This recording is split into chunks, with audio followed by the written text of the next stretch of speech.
This is the Fifth Estate Winning Headlines, your media police post. In this segment, we summarize the headlines that you may have missed this morning, but we also take a look at the political pieces that we call cartoons in this country.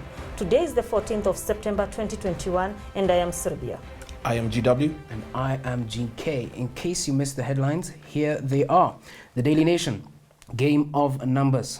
The Standard, Mao question returns to haunt Big Two. The Star, stage set for Gideon and Ruto rift battle. And the People Daily, MPs want post of Premier back. Very interesting headlines, I would say. Yes, GW, yes. take us away. All right. Now, today, the headlines led me to focus on the role of information and communication in politics, and how the news that we consume has always had issues with political bias. Now, IEBC has officially earmarked October for mass voter registration. Absolutely. This has opened up fresh battles within the political field in order to target over the 6 million youth that are now eligible to vote. And now, as this momentum starts to gear up towards 2022, the media has a duty to present the facts themselves rather than one of political divide. Now, this new wave of voter registration will also come up with competition to gain more ground in the various regions of the voting blocks.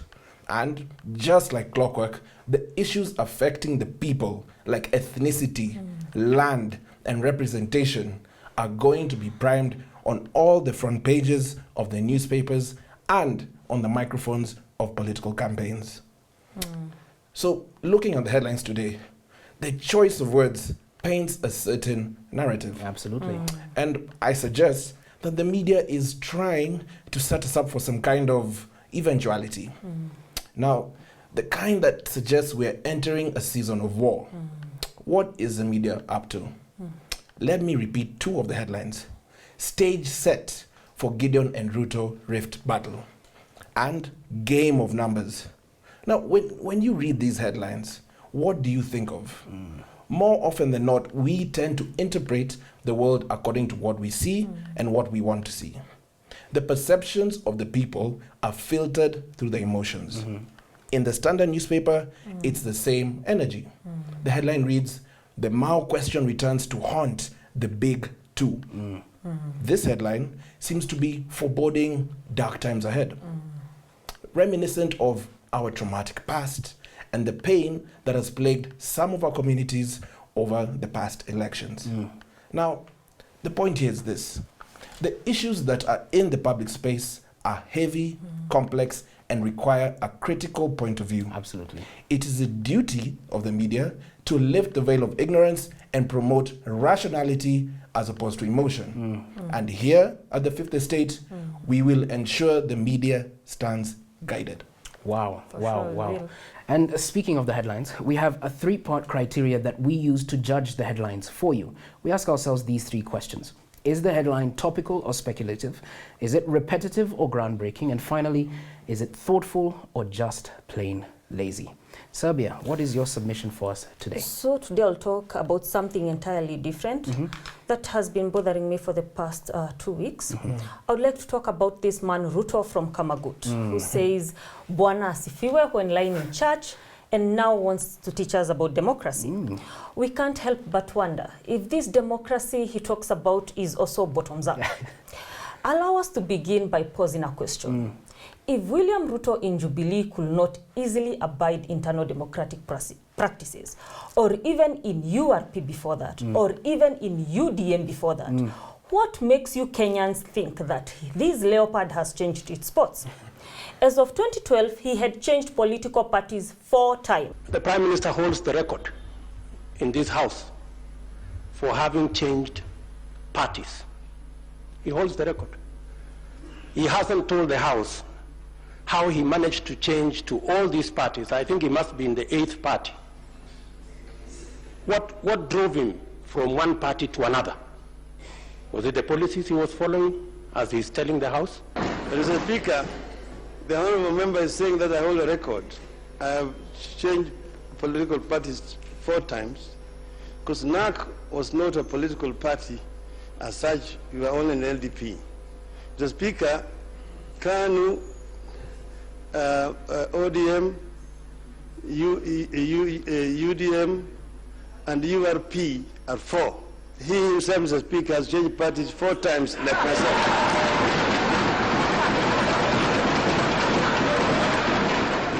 Wow. As of 2021, he holds the record for the most political parties abandoned.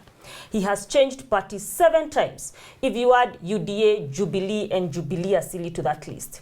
And you can even add People's Empowerment Party to make it 8, because he even drove Moses Kuria out of PEP. This was even after Moses Kuria helped Tanga Tanga with Juja. History bears witness that William Ruto cannot find the word democracy in a dictionary. Every time he does not get his way, he throws a tantrum, Absolutely. causes a commotion, and abandons ship. Yes. When he didn't get his way in KANU, he ran away with the money he conned KANU for YK92 t-shirts. When Baba didn't let him have his way in ODM, he abandoned ship.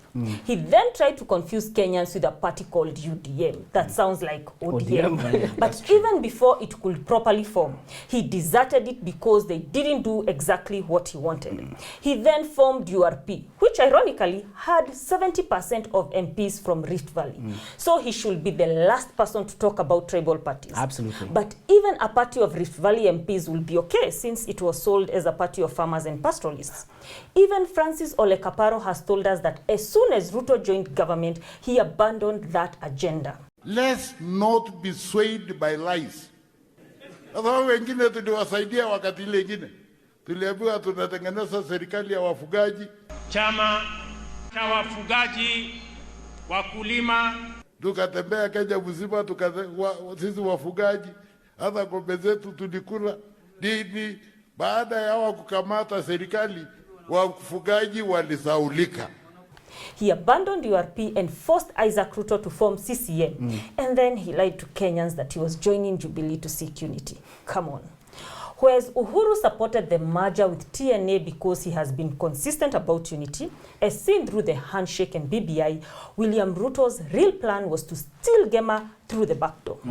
This is because he knew he couldn't sell a primarily Rift Valley party to Mount Kenya. So he opted to help form Jubilee and then hijack it. Yep. The first people to realize his schemes were the many leaders who were rigged out at the nomination stage prior to the 2017 elections. Why did William Ruto insist on overseeing the nominations in 2017? Why were they repeated? Why did Murathe, who was the vice chairman, claim Ruto rigged the elections? The nominations, I mean. Yeah. He can play around with the numbers, with the membership files, with the way he did in 2017 party nominations for the Jubilee tickets. Cui bono? Yeah. Who benefited from the nominations being bungled with William Ruto in charge? Ask Ndongo Gevenji what happened to his win. Ask William Kabogo what happened to his win. He was the man in charge then at Jubilee headquarters. So who else did I have to blame? He was sitting there. Ask Peter Kenneth how Ruto ensured that he lost. How did Franklin Bett lose to Aran Cheruiyot during by-election? Does it make sense?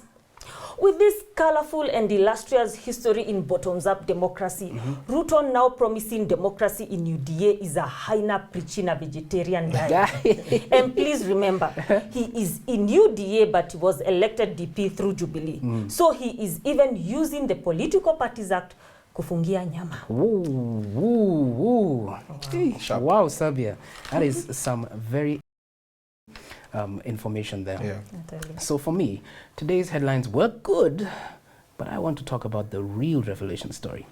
Yesterday, Raila Odinga met with leaders of the Ma community and received their overwhelming support for the presidency.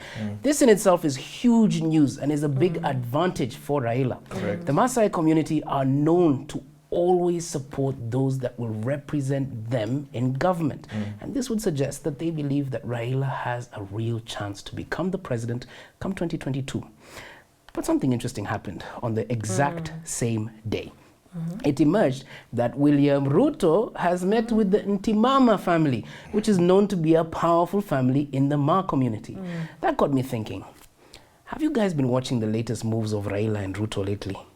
I don't know if it's just me, but isn't there a similarity in the latest moves of these two leading candidates? Raila meets the ma, Ruto meets the ma. That is not all. Raila has also been frequenting churches of late, if you catch my drift. This, my friends, is what I would like to call political imitation. These leaders are trying their best to cancel each other out by literally copying each other's moves. And this practice occurs beyond the world of politics. For example, in business, there is a move known as strategic imitation. Here, companies intentionally take the successful products and practices of another company to either neutralize the competitor's advantage or gain an advantage themselves. For example, how Samsung and Apple will consistently embrace each other's products into their own product lines.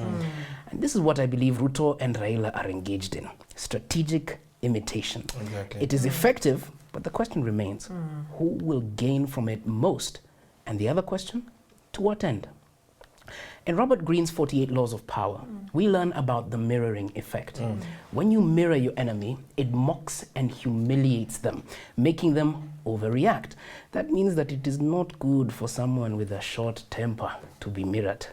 When we mirror our opponents, the neutralizing effect disarms them. It is the perfect tool for deception. And therefore, we can also say when Raila continues to mirror Ruto, it allows Raila to keep his own strategy close to his chest. Correct. By holding up a mirror to Ruto's actions, this well-seasoned politician called Raila will teach Ruto a few lessons about politics.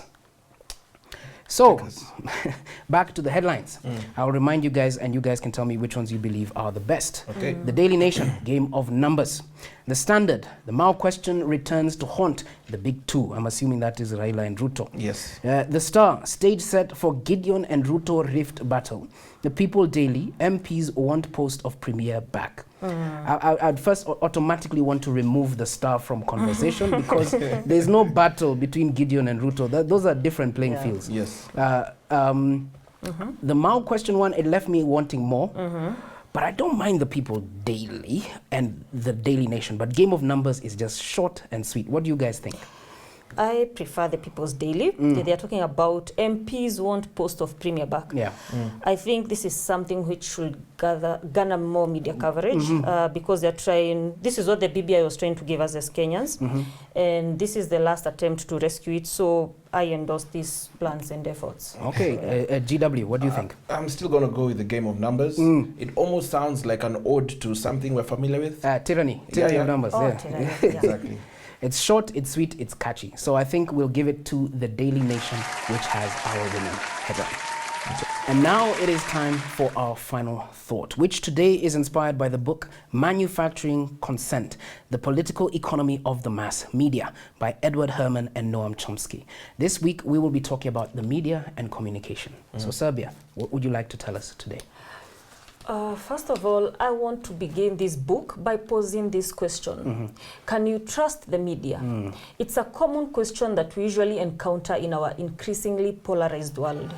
Over the years, we have seen numerous examples of news networks twisting the truth to fit a certain narrative or spreading outright lies in order to gain public support. Noam Chomsky and Edward Herman in the book Manufacturing Consent, The Political Economy of the Mass Media, outline a systematic and structural function of the mass media that is quite different from the general public perception. They call this the propaganda model. They argue that news media, seemingly independent, actually serves the interest of the status quo. The authors argue that media corporations have become increasingly centralized with more outlets concentrated in the hands of a few. This lack of diversity creates a system of control that suppresses dissenting views. This self-censorship works through a series of filters which include concentrated ownership, advertising, sourcing, complaints, and an anti-communist ideology. When one or more of these filters is at work, the result is a safe and sanitized product. This product, however, fails to serve the public interest. The authors, Herman and Chomsky, then point out the media's most glaring failures. They begin with the media's different coverage of what they term as worthy and unworthy victims. For example, the murder of a priest in communist Poland received much more coverage than the murder of an archbishop in the US client or friendly state El Salvador. Absolutely. The Polish priest was a worthy victim as he was killed by an enemy state, but the bishop in El Salvador was unworthy as his killers were from a U.S. client state. Absolutely. This bias was politically advantageous to the U.S. policymakers. This is because focusing on victims of enemy states shows those states to be wicked and deserving of U.S. hostility. On the other hand, ignoring U.S. and client state victims allows ongoing U.S. policies to proceed more easily. Correct. Across Africa, mainstream media have traditionally been the custodians and originators of the public agenda. But lately, they have become the subject of ridicule, especially in Kenya, whereby they have given the derogatory term of Githeri media. This is due to their unrelenting coverage of petty sensational issues. Media in Kenya has also been used for political incitement, like what happened in the 2007 ethnic violence. Chomsky guides us through this book to understand how the press manipulates public opinion to endorse a specific interest. This makes it clear on why Kenyan media would rather cover a speech of Moses Kuria talking about foreskins than cover Uhuru's legacy project. Back to the book. The authors conclude by saying a truly independent press, however, does exist. Its stories usually have a way of seeping through the mainstream model. So if the public truly wants a news media that doesn't serve the interests of the powerful, the public must seek these out for itself. Absolutely. So don't be a mere headline reader. Delve into the story, read between the lines, and do your own background checks. Correct. Wow. You know, X, you touched on something that I'll talk about a bit in my submission. But first, I'd like to talk to my Kenyan fellows here. Dear Kenyan people, Tell us. every time you read a headline or see a story from the media, you need to ask yourself this question. Who would benefit from this story? And what do they want you to believe? Many times, the real news is hidden under layers of interest instead of open for the world to see. In chapter 4 of the book, Chomsky goes into detail about how propaganda was used to develop a conspiracy that connected Bulgaria to the assassination attempt of the Polish Pope that you spoke about. Yet, from the very beginning, there was no credible case to that effect. On the 13th of May, 1981, Pope John Paul II was about to commence his weekly general audience in Rome's St. Peter's Square. But while passing through the square in an open vehicle, Pope John Paul was shot and seriously injured by a young Turkish assailant. It would later emerge that the assailant may have been acting on behalf of Bulgarian intelligence, who were known to carry out missions for the KGB of the Soviet Union. Pope John Paul was an anti-communist, seemingly an enemy of the Soviet Union. From this point, it sounds like the Soviet Union did it, right? Well, allow me to take some time to debunk this myth. The authors outlined two factors that allowed the KGB Bulgarian conspiracy to take root. First was the assassin who escaped Turkish prison in 1979 and traveled through 12 countries in Europe. He also stayed a short period in Bulgaria. And second was the West's desperate desire to connect acts of terror to the Soviet Union as the Cold War continued to persist. And Western media played its role to perfection. They all used a well-crafted model that had the following elements. Number one, suggest motive. Sections of the media warned that the assassination attempt was either a plot to weaken NATO, while others of the media suggested that the aim was to wound the Pope to send a message to the Pope and his lackeys. Number two, proof of Soviet involvement. They would link the terrorist visit to Bulgaria as their main proof. And third, ideological assumptions. They wanted to create a link between Soviet values and their actions. The model did not need evidence for it to be effective, but that did not matter. In the end, a narrative was created by the media for their audience. I think we can all agree that the media, like any other institution, is run by men who have vested interests. As the saying goes, don't bite the hand that feeds you. And the media too must survive.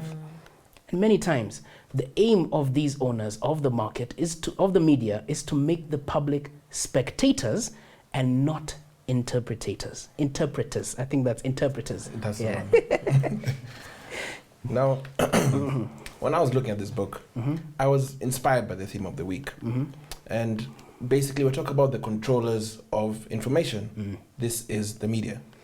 Now, look, the media always tells us that they're independent, impartial, and these other nonsensical, meaningless, things.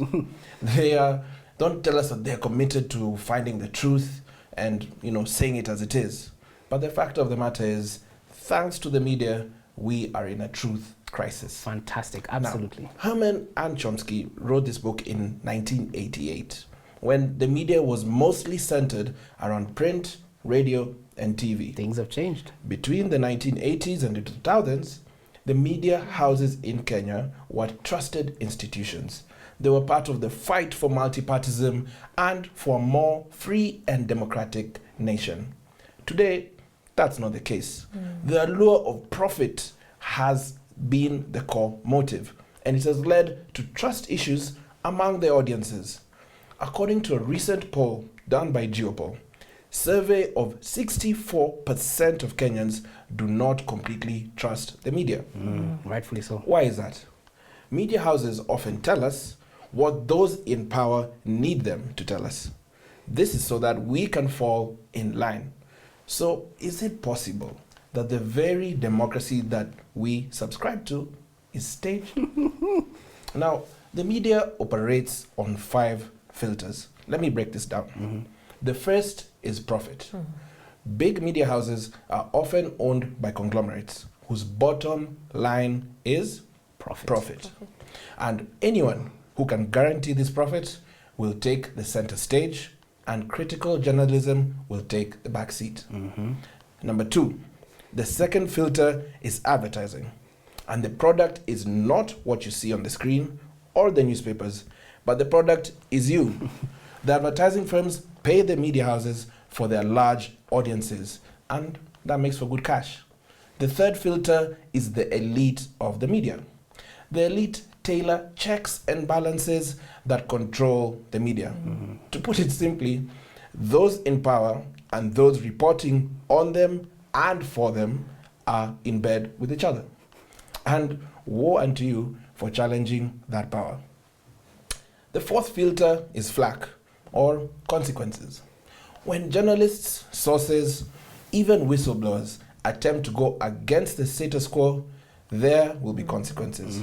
If the story they are spinning is inconsistent with the powers that be, they get cut off. If they deviate from the script, they will be questioned, and most likely their stories will be cancelled.